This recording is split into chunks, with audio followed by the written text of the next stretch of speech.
Hey, welcome to another episode of Create or Die. This is your host, Ike Allred. We just had Halloween, and let me tell you, y'all are in for a treat today. No tricks here. That's right, we've got a good one for you. Let me tell you what. Be ready to have your mind blown with awesome knowledge around growth creation, from growing your career or personal brand to growing a business. You may think, hey, I'm here for the art, design, or animation. This doesn't apply to me. Well, let me just say, you're wrong. After listening to this episode, you'll be ready to tackle anything and stand toe-to-toe with anyone, even your metric-loving boss. Oh yeah. The man behind all of these awesome knowledge nugs is my main man, Bryce Nobles. That's right. Bryce is a growth phenom. He's helped create real growth for dozens of startups as a contractor / consultant, and built lasting success at the few companies who have been lucky enough to call him employee. He was voted one of Utah Business's 30 under 30. He's writing a book. He's traveling the world while raising a family and supporting his wife in pursuit of Olympic gold. Bryce, thanks for joining me on this little podcast show we've got here. This is a privilege to spend some time with you, Ike. So I've been looking forward to this all week. Awesome. I love it. So we've known each other for a couple of years now, and I've heard your story, and would just love for you to share with our audience, what makes you tick? How did you develop this hustle mentality? It's a long story. I think just to say it short, I like to say I live my life very unconventionally. So I just turned 31. I would say in our 20s, it gets summed up by I got this Utah Business 20 under 20 award type of thing. So my wife and I, in our 20s, we really just graduated college. I remember when I took my last final, I had a voice note from the realtor of closing on the house. So I got the house, got the truck, got the dog type of thing. And we wrote our 20s really on paper really well. Yeah. But man, like, no offense to people who are older, I felt like I was like living in our 50s. We were just like too conventional, just like climbing the ladder. And it was great and very blessed and very, very grateful for that hard work we put in and just the luck we had for all that. But about 18 months ago, my wife came up to me and was like, hey, she played volleyball for BYU and she's gotten into beach volleyball. She's like, hey, I want to be a pro beach volleyball player. So cool.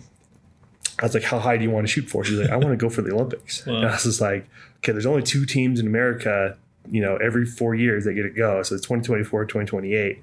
So I was like, all right, let's figure it out. So this is where it needs to be. Then we reverse engineered back where we're at.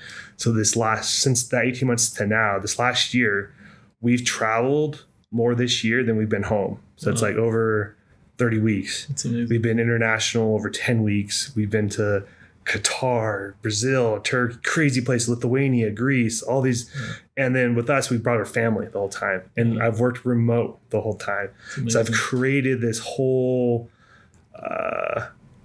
brand, if you will, of work from anywhere, do your job really well, right? But keep family up front and then enabling it that way. And what I found was, with all this crazy travel and whatnot, right? Just having that creative mindset of like challenging how everything's structured, right? And it's not easy. Don't tell me it's not easy at all. There's a lot of sleepless nights, but just saying this is what we want to go do has answered a lot of questions. Like my wife wants to go do this pro athlete thing. For me, I want to go publish a book, do well at my job, right? We have these destinations we want to get to. They're not end destinations, is because if you have an end destination, it's like a Netflix series. When you finish the series, you're like in lull for 2 weeks. Like, I need another, I don't know what to do. My series is done, right? So we have these milestones, but then we have this value plane that we live in to go under. So we've, again, talk about creative is we've created a lifestyle that inherits a lot of adaptability and creation. And out of it, we've really created a whole new way to go live life, which I've really enjoyed. An amazing experience. Thanks for sharing that, Bryce.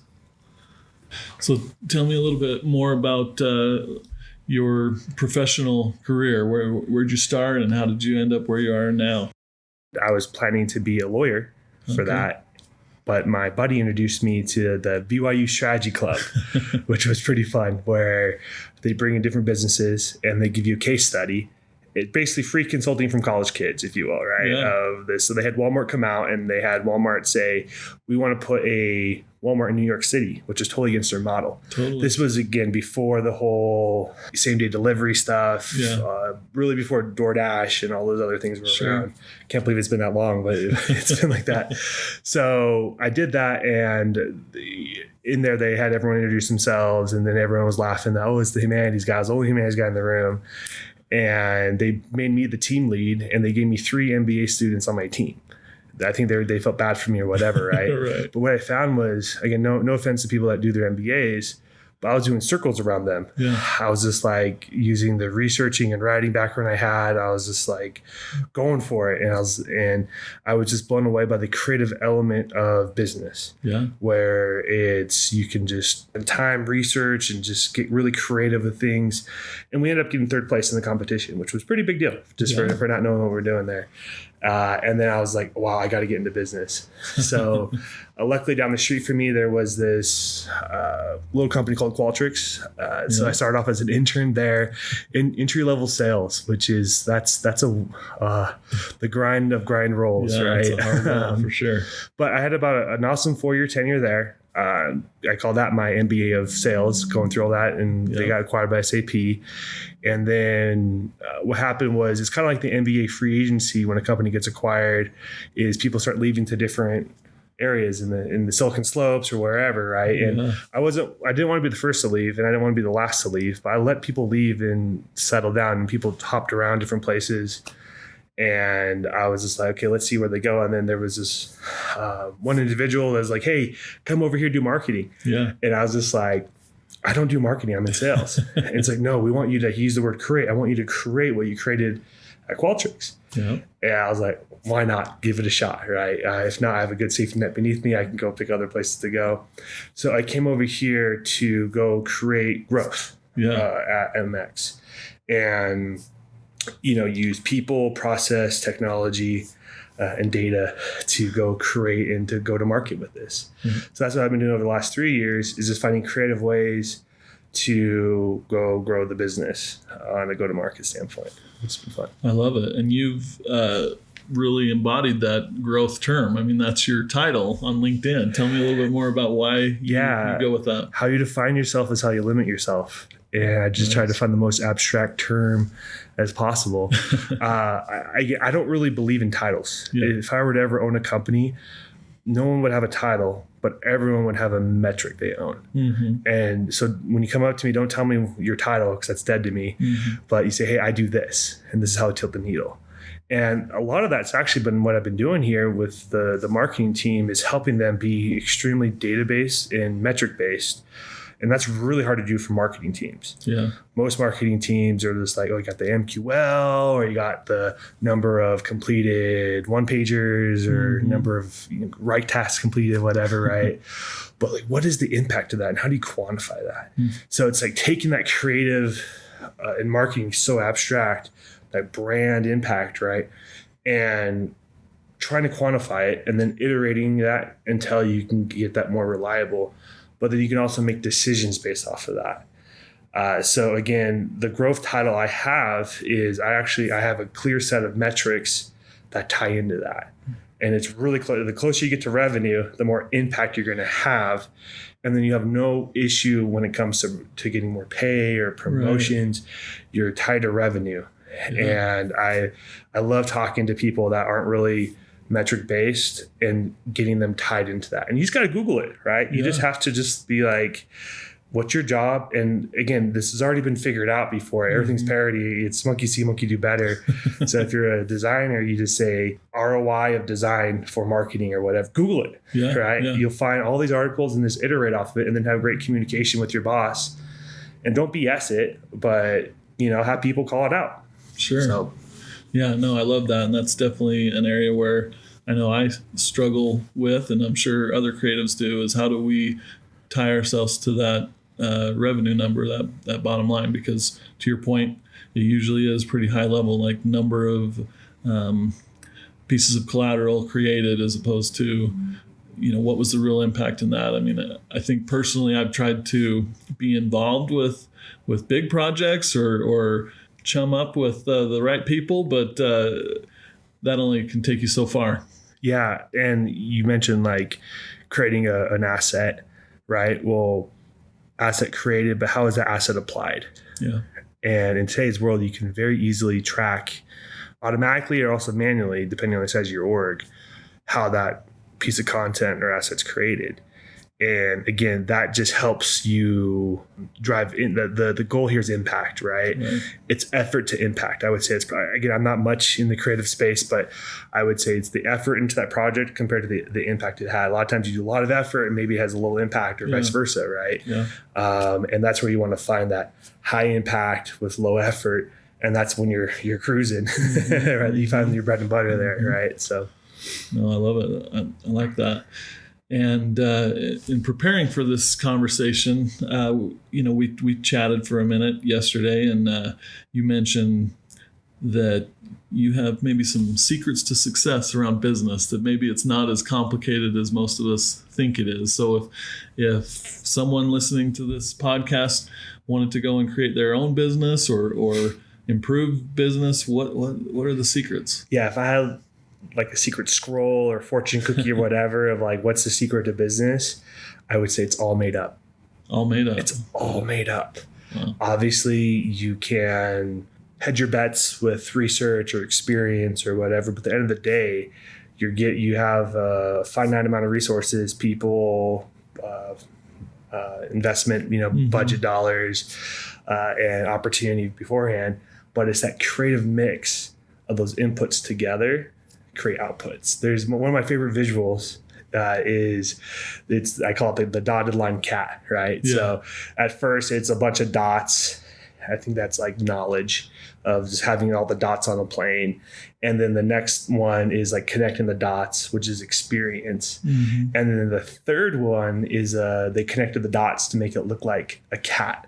And it's like creativity. I love it. Right. So it's not just about growing your knowledge, growing your experience, but then it's taking those two variables of knowledge and experience and getting creative to make something that hasn't been created before, or a unique mix, or just slight, again, like I said, monkey see, monkey do a little bit better with it. Mm-hmm. And I think that's where I don't lean on my title to tell me what I do, because if you lean on your title, let's say, hey, I'm in just demand gen or just design, creative marketing, whatever, right? Mm-hmm. As much as you're not, you are siloed. You're in that bucket, and your knowledge and your expertise is in that domain, but you don't really see across the board. Hopefully, your boss has that more departmental alignment, whatever. But don't be afraid to go meet with other people on the team and just have a quick, I call it other departments. Yeah, 15-minute speed date is my favorite thing. And then again, don't say what's your title. Say I like OKRs, objectives, key results. What are you trying to do, right? Mm-hmm. Metrics are my love language, right? Mm-hmm. And then you just see that, wow, there's actually a lot of people trying to do the same thing in different channels in different ways. Yeah. But again, you don't need to do this every week. I'd say once a quarter is really hygienic to do this. And definitely, if you're on marketing, meet with everyone in the marketing department. If you're if it's under 50 people, right, you can probably get that, or just like the leaders of that, right? Even if you're not the leader, right, just talk to your boss. Say, hey, I just want to learn a little bit more about what they're doing, right? Get to know their metrics, right? And then that's what that does, is that gives you more knowledge, more experience, and then you can more creatively connect dots there and go from a reactive state, which I think that's creatives. You live in reactiveness. Sure. To, man, give me a world of a proactive creative team. Mm-hmm. That's danger right there. Yeah. That's a cool mix. So that would be another way to advantage, is get to know the metrics and then make the cat connect the dots and be proactive and make those recommendations based off what they're telling you. But you're being database and you have those things there to tell you all that. Does that make sense? Yeah, no, totally. I love it. And I love your visual about the dots, and if you connect them in the right way, you can actually create something beautiful. The cat in that example. And you mentioned dots representing knowledge. And as a creative, obviously, I'm going to have a certain amount of creative knowledge, things around that sphere. But how do you gain knowledge outside of your lane? I mean, I assume you can meet with people, but are there things that you do to really ramp up in a certain subject? I read books. Yeah. I read a lot of books, but this is how I read a lot of books is I only read books actually, let me take a step back. We all have like those pressing problems, right? I need to get more projects done, or I need better project management, or I need blah, blah, blah, blah, blah. Instead of going to conferences, instead of podcasts, I like books. They're peer reviewed and they cost a lot of money. So they're usually pretty well done. Yeah. And I usually find, okay, what's my biggest problem this week? I'm going to go find a book on that. And then just like in the Matrix where he plugs in, he's like, I know Kung Fu, right? You just jam through the book, but I'm hungry for the topic.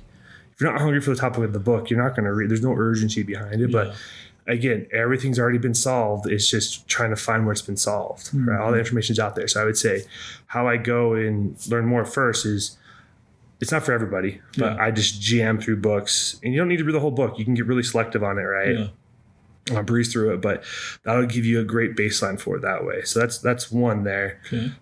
Two, I like to do what's called an A/B test. So an A/B test with your boss is you want to blossom where you're planted, right? And this is like, you got to do your job well. Step one, like jump through the hoops. If it takes you 40 hours to do your job or more than 40 hours, like get it down to so you can do your job in 40 hours, right? Yeah. Then get it so you can do it in 35 hours. Then so you can do it in 30 hours. And those extra hours in the day you have, those extra 5 hours, 10 hours, right? That's your extracurricular bucket, right? Okay.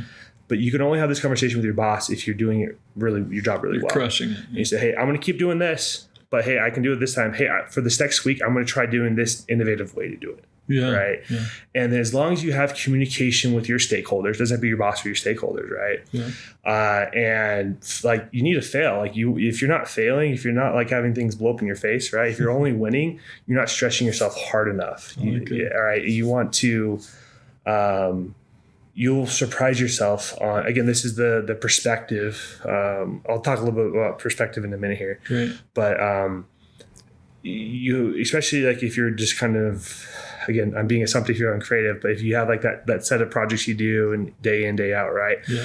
But I think what Google does is like spend 10% of your time on a pet project type of thing. Mm-hmm. So spend 10% of your time, 40-hour weeks, right? Was that 4 hours, right? If I did the math right? Yeah. 4 hours a week, that's nothing. That's like maybe an hour a day on a new innovative approach, but have communication with your stakeholders on, hey, I'm going to try it here. And it's okay if it fails because it's in a contained environment, right? That way. But the word of the day here that I've alluded to earlier, but you're limited by your perspective. Mm-hmm. Other people have perspectives, right? You need to widen that perspective and challenge your perspective of how you know it, right? Mm-hmm. And always have people say, hey, correct me if I'm wrong, or like push back on me, right? So work on your perspective of like, why am I, and your perspective is based off of your experience and your wisdom, but also like your assumptions as well. Yeah. This is how a creative person should operate, right? Challenge that, like as fast as industry moves, like challenge those assumptions and just, again, have great communication, right? Be tied to that revenue. Right. But then just challenge them. I want to do this totally different and just light it up. Right. And just be, again, convention is a safety blanket. And when you start to get unconventional, it gets really lonely really quick. right. Just you only with those other crazy unconventional people. But man, no risk it, no biscuit that way. Yeah. So read books. Widening your perspective is another one there. Again, kind of tying this back into if you're succeeding and you're not failing on anything, you're missing out. Yeah. Right. You need to have that stretch goal. I always say that 70% is 100%. Yeah. Right. Yeah. Now you don't want to have bad designs or half-baked things or things that break. Right. But it's like a volume thing or you want to be able to always be okay. Because again, I remember in college writing papers, with writing, there's no such thing as a perfect paper. It's impossible. It's all up to interpretation. Yeah. So you can work on it forever and still find ways to improve it. I assume the same thing with creative. You got to know what's enough, what's not too less or too much, and just that sweet spot in the middle of this is an acceptable range for what we need to go do. That's done is better than perfect. Like how do you address that? I've loved to know from your side of like because you can always chew on stuff more. Totally. No, that's a great question, and something that I battle all the time is, and especially around delegation. Maybe you mentioned it's up to interpretation. It's subjective. I may have one way of doing it, and then I hand it off to someone else, and they do it differently, and I have to check myself. Am I just trying to project my ideas or what I think is good on someone else's stuff, or am I giving them the freedom to express themselves within the brand and different things? And so, yeah, it is something that I'm always working on, and I'm sure lots of creatives are, like, even with my own stuff. It's rare that I'm totally satisfied with something I've created. It's more like I've reached a point where it's good enough, or I'm ready to abandon it and move to the next thing. And that goes along with that done is better than perfect, because if we're handcuffed by this idea of perfection, and I love that you say that there's no such thing as a perfect paper, then things never get done, and you're not allowing yourself to. Yeah, like diminishing returns is probably the word of the day for that. And it's, you want to have the ripcord of like, I can go to this part, then I got to rip it, right? Yeah. But then you also have a prioritization exercise you want to do, and that prioritization is really you can be told what the priority is, right? But that's where I would challenge the priority, because it's impact to input, right? So prioritize, have the I guess I'm really big on like boundaries, right? So your values, boundaries, and then your goals are your destinations. So you want to have that playing field to stay in. As long as you're staying in that playing field, you're good. Yeah. But stay in the playing field, right? And then your trajectory, challenge that too. So like with your projects, what you want to be impacting in day out, right? Like you just have to make sure that you're staying in that zone, which you always have to iterate and pressure test, because you're going to get that challenge constantly. Yeah. So.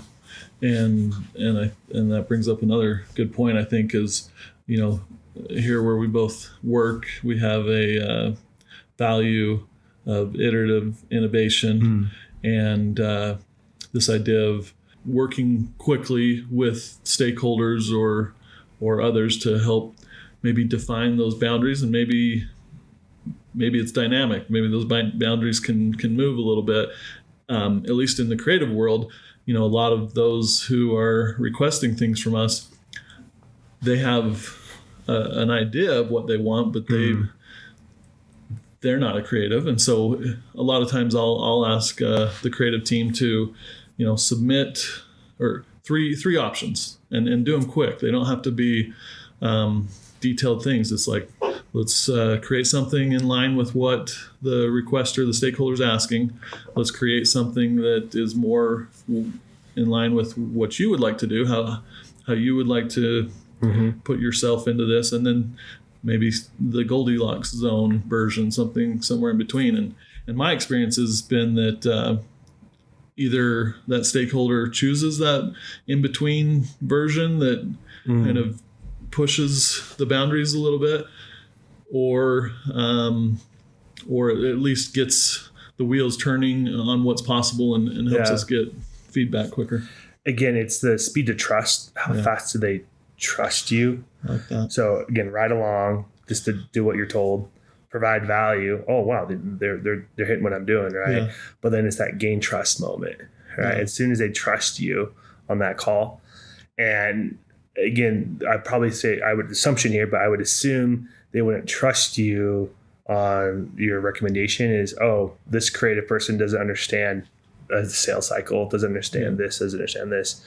So again, if you do, spend an extra hour a month just trying to get to know that a little bit more and being proactive on this. It's like, hey, I've seen this, correct me if I'm wrong, but like I've seen that proactiveness. So finding a way, but it goes back to trust and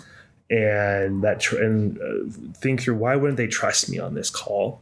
And just be like, step out of yourself and look back at you and it's like, why wouldn't they trust me? And they're probably justified. Like, you can be like, I actually know nothing about the sales process, so I can be way off. It reminds me of like music artists or even like NBA players. I use the example of LeBron James a lot, or of like when he was this like prodigal son, or this not prodigal son, but he's more of this like prodigy. Prodigy is probably the word to say. Yeah, coming out of so then he's like, okay, go get the ring. Yeah. And then he's scrutinized for that. Now go get another ring and go get another ring, right? But now even though the Lakers are 0-4, I was born in LA, so yeah. Okay. So I have a good reason why, birthright, right? Yeah. But he's in the mogul stage right now, where he's proven himself. He's in the established state, right, where he doesn't need to be chasing a ring, that way. Whereas other people need to get that ring and they get the next ring and whatever, but you get to an established point where then you're trusting you're going, right? So you need to understand where you're at on that. And like with musicians, right? A lot of times I was actually reading the Foo Fighters autobiography. I forgot his name. Dave Grohl. Yeah. Awesome book, especially Audible. He does his own voice in it, and there's music intermixed with it. It's really well done. Nice. But he talked about when he was on before the Foo Fighters, he was on Nirvana, right? And he talked about how he was like punk band, emo band, his whole upbringing, whatever, right? Yeah. And like, we're not going to sell it to society, whatever, right? But they got to a popularity threshold of now they're seeing people wearing those backward hats, football jerseys at their concert, the people that they hate and all that stuff, but they're liking the music. So they had to decide, do I sell out to the stakeholder, to the crowd, and ride the popularity wave, but like go against what's kind of really in yourself, going to the masses compared to your niche, right? And it was like a hard decision for them. And then they changed their value set a little bit of like, okay, like we're going to widen it a little bit here, but we're definitely going to be like, not like accepting them that way. But that's the same thing of like doing your own style compared to your stakeholders, right? Sometimes you have to get established first. Sure. But then once you have the establishment, like you want to double down on that. Like, hey, like I did this before and worked really well, right? Yeah. So. Yeah, no, I love that. And that idea of building trust and knowing where you are on that trust spectrum or whatever, because I think as designers, we have the tendency to fall into this mode of like, oh, we're designers and who are these non-designers, trying to weigh in on what is or is not good design. But in the end, there are some objective measurements, right? I mean, with metrics, how well did that design perform on LinkedIn as an ad versus another, and so I try to coach designers, other creatives to realize that good ideas can come from anyone, and just what you're saying, if you want them to eventually respect you as a designer, you need to respect what they do and learn more about those metrics and what works and what doesn't. Walk them out on the shoe. I would say, especially if it's like a sales stakeholder or whatever, like go to an onsite.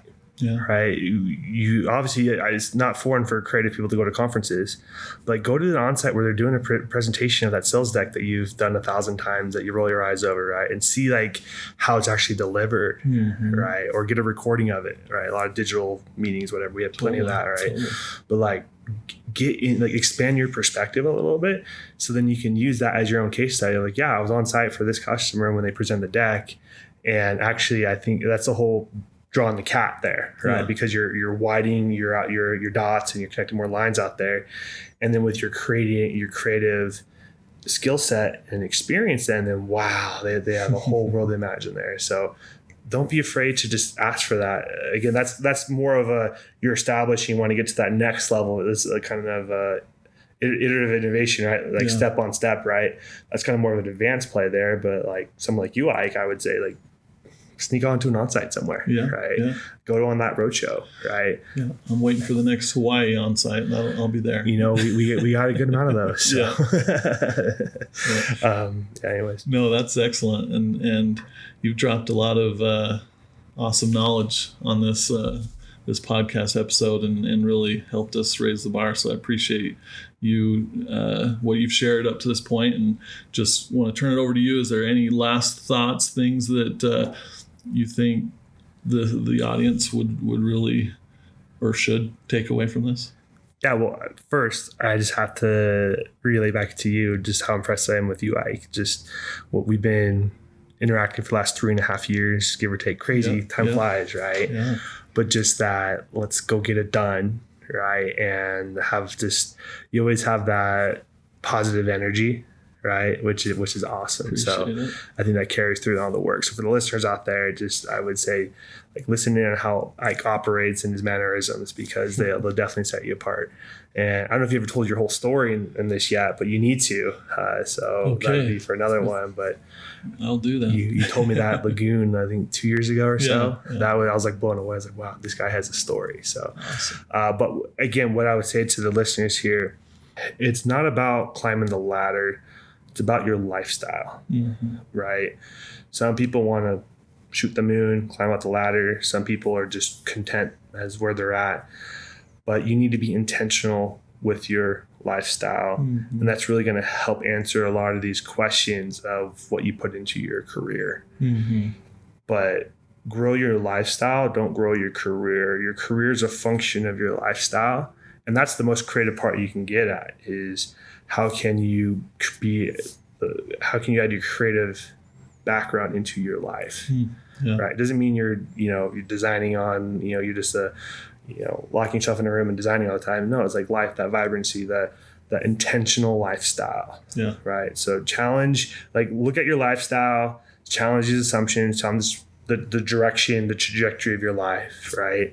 But then use your creative skill set and again, I really believe that creative folks have that unique skill sets, right? Like try to write down your skill sets. And if you just say, oh, I can design a one pager, no, like really, what is that? You can take information and present it creatively, right? But apply it to your life. So I'm a huge lifestyle guy. That's what I'm really passionate about, and I live it. But don't be afraid to be unconventional.